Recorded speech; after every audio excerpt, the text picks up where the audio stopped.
আমাদের সমাজে নারীরা স্বামী মারা গেলে স্বামীর দাফন কাফনের পর বাবার বাড়িতে চলে যায়, ইদ্যত পালন করে না। এটা জায়েজ আছে কিনা?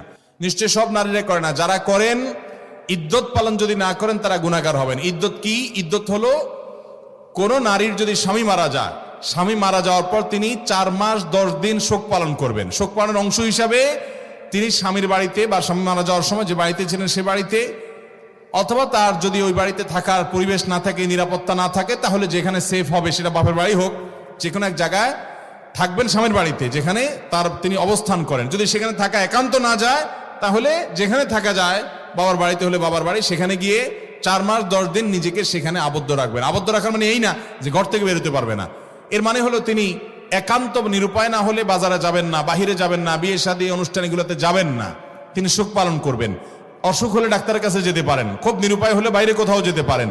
এছাড়া তিনি ওখানে অবস্থান করবেন, সাজগোজ করবেন না, গহনাগাটি পরবেন না। এটা হলো নারীর ইদ্যত স্বামী মারা যাওয়ার পরে 4 মাস 10 দিন পর্যন্ত। এটা করা জরুরি, ওয়াজিব।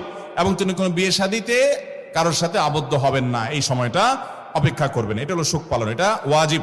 না করলে তিনি গুনাহগার হবেন।